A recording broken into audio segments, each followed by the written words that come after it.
നമ്മുടെ നാട്ടിൽ ഇപ്പോൾ സുലഭമായിട്ട് കിട്ടുന്ന ഒരു സംഭവമാണ് ചക്കക്കുരു. ഇത് സാധാരണ നമ്മൾ ഭക്ഷണത്തിന് ഉപയോഗിക്കും. കുറച്ച് ഗ്യാസ് ഉണ്ടെന്നും പറഞ്ഞ ആൾക്കാർ മേടിച്ചിട്ട് കുറച്ചേ കഴിക്കാറുള്ളൂ. പക്ഷേ ഇതിന് ഗ്യാസൊന്നും ഇല്ലാതെ കഴിക്കാം. ഗ്യാസ് ഈ ചുവന്ന ഈ പൊരിപ്പിൽ നമ്മൾ നുള്ളിക്കളയാതെ കഴിച്ചാൽ ഗ്യാസ് ഉണ്ടാകില്ല. അതുപോലെ തന്നെ ഇതിൻ്റെ കൂടെ ഇലക്കറികളും കൂടെ കഴിച്ചാൽ ഗ്യാസ് ഉണ്ടാകില്ല. അപ്പോൾ ഞാനിത് ഭക്ഷണത്തിന് കഴിക്കുന്ന കാര്യമല്ല പറയുന്നിപ്പോൾ. ഇത് അടിപൊളി വളം ഉണ്ടാക്കാം. നമ്മൾ ഭക്ഷണത്തിൽ കഴിക്കുന്നത് പോലെയല്ല, അടിപൊളി വളം ഉണ്ടാക്കാം. ഇതൊരു 3 ഇരട്ടി വിളവ് കിട്ടാൻ പറ്റിയ ഒരു സംഭവമാണ് ഈ ചക്കക്കുരു. ഇത് ആവിയിൽ പുഴുങ്ങണം. ആവിയിൽ പുഴുങ്ങി ഇതിൻ്റെ കൂടെ വേറൊരു സൂക്ഷ്മാണു വളവും കൂടെ കൊടുക്കണം. ഇത് കംപ്ലീറ്റ് മൈക്രോ ന്യൂട്രിയൻ്റാണ്. ചെടികൾക്ക് അത്യാവശ്യമുള്ള പോഷകമൂല്യങ്ങളെല്ലാം ഇതിനകത്തുണ്ട്. സാധാരണ ആൾക്കാർ ഇത് ഭക്ഷണത്തിന് ഉപയോഗിക്കുന്നു. കൃഷിയിലേക്ക് ഉപയോഗിക്കുന്നത് വളരെ കുറവാണ്, കണ്ടിട്ടില്ല അധികം. അപ്പോൾ ഞാനിത് ആവിയിൽ പുഴുങ്ങിയിട്ട് ഇത് പൊടിച്ച് എടുത്ത് ഉണക്കിയിട്ട് ഒന്നും കൂടെ മിക്സിയിൽ പൊടിച്ചിട്ട് വേറൊരു വളവും കൂടെ വേറൊരു സൂക്ഷ്മാണു വളവും ഇതിൻ്റെ കൂടെ ചേർക്കും.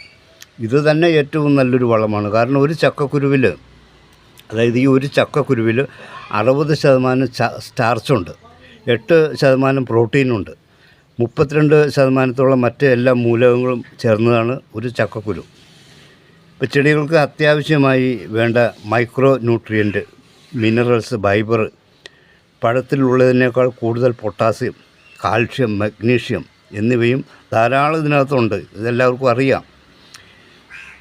ഇതെല്ലാം ചെടികളുടെ പെട്ടെന്നുള്ള വളർച്ചയ്ക്കും വേണ്ട അടിസ്ഥാന ഘടകമാണ്. അതിൻ്റെ ഫലമായിട്ട് നമുക്ക് ഒരു 3 ഇരട്ടിയോളം വിളവ് കിട്ടാൻ സാധ്യതയുണ്ട്.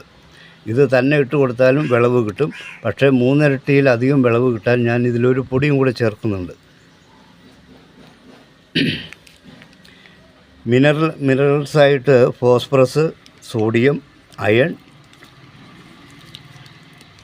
സിങ്ക്, കോപ്പർ, പിന്നെ റെഡ്യൂസ് വിറ്റാമിൻ എ തുടങ്ങിയവയും antioxidant, antifungal, cytotoxic, anti inflammation ഇതെല്ലാം നമ്മുടെ ചെടികൾക്ക് അത്യാവശ്യമാണ്. മനുഷ്യനും അത്യാവശ്യമാണ്, അതുപോലെ ചെടികൾക്കും അത്യാവശ്യമാണ്. പൊതുവെ പറഞ്ഞാൽ മനുഷ്യൻ കഴിക്കുന്ന എല്ലാ വസ്തുക്കളും ചെടികൾക്ക് വളരെ നല്ല വളമായിട്ട് മാറാറുണ്ട്. അതിൽ നിന്നാണ് നമുക്ക് കൂടുതൽ വിളവ് കിട്ടുന്നത്. നമ്മൾ സാധാരണ എന്തെങ്കിലും കൃഷി ചെയ്ത് എന്തെങ്കിലും വിളവ് കിട്ടിയാൽ പോരാ. ജനസംഖ്യ നോക്കുമ്പോൾ ഒരുപാട് കൂടുതലാണ്. ഭൂമിയുടെ വലിപ്പം അതേ രീതിയിൽ തന്നെ നിൽക്കുന്നു, അത് വലുതാകുന്നില്ല, ജനങ്ങൾ വലുതാകുന്നു. അപ്പോൾ വിളവ് കൂട്ടുക, വേറെ ഒരു മാർഗവുമില്ല. അപ്പോൾ വിളവ് കൂട്ടാനുള്ള എല്ലാ പണികളും നമ്മൾ ചെയ്യണം.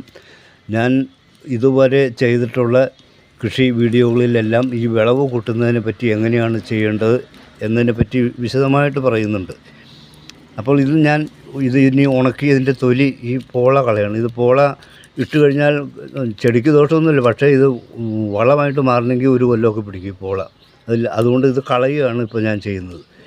ഇതിൻ്റെ തൊണ്ടെല്ലാം പൊളിച്ച് കളഞ്ഞിട്ട് ഇത് കൈകൊണ്ടല്ല, നമ്മൾ ഇടിക്കുന്നൊരു സാധനമുണ്ട്, അതുകൊണ്ട് ഇടിച്ചിട്ട് പൊടിയാക്കി ഉണക്കി വച്ചതിന് ശേഷം രണ്ടാമത് മിക്സിയിലിട്ട് പൊടിച്ച് ഞാനൊരു വളം നേരത്തെ പറഞ്ഞില്ല, ആ വളവും കൂടെ ചേർത്ത് ആണ് ചെടികൾക്ക് കൊടുക്കുന്നത്. നമുക്കതിലേക്ക് പോകാം. അപ്പോൾ ഈ രീതിയിൽ നമ്മളിത് പൊടിച്ചെടുത്തിട്ടുണ്ട്. ഇതിൽ അല്പമൊക്കെ പൊടി തരങ്ങിലൊക്കെ കിടന്നാൽ കുഴപ്പമൊന്നുമില്ല. പുഴുങ്ങിയ ചക്കക്കുരു ആയതുകൊണ്ട് പെട്ടെന്ന് മണ്ണിലേക്ക് ലയിച്ചോളും. അപ്പോൾ ഇത് അടിപൊളിയായിട്ടുണ്ട്. പിന്നെ ആ പൊടി ചേർക്കാൻ പോവുകയാണ്. അപ്പോൾ നിങ്ങൾ ഈ ചാനൽ ഇഷ്ടപ്പെട്ടാൽ വീഡിയോ ഇഷ്ടപ്പെട്ടാൽ ചാനൽ ഇഷ്ടപ്പെട്ടാലും ലൈക്ക് ചെയ്യുക, സബ്സ്ക്രൈബ് ചെയ്യുക, പരമാവധി ഷെയർ ചെയ്യുക. കാരണം ഇപ്പോൾ ചക്കക്കുരുള്ള സമയമാണ്, ആൾക്കാർക്ക് പറ്റുമെങ്കിൽ അത് ചെയ്യട്ടെ. നമുക്ക് ഈ പൊടി എത്രയോ നാൾ വേണമെങ്കിലും വയ്ക്കാം, ഒരു കുഴപ്പമില്ല. അത്രയും മറ്റേ സൂക്ഷ്മാണുക്കൾ പെരുകുന്ന സാധനമാണ് നമ്മൾ ഇടുന്നത്. ഇടാൻ പോകുന്ന സാധനം ബയോമോണസാണ്. ബയോമോണസ് എന്ന് പറഞ്ഞാൽ സൂഡോമോണസാണ്.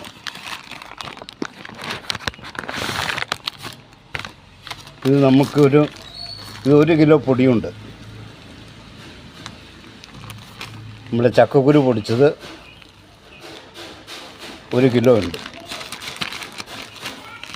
ഒരു 50 മുതൽ 75 ഗ്രാം വരെ പൊടി ഇതിലേക്ക് ചേർക്കാം.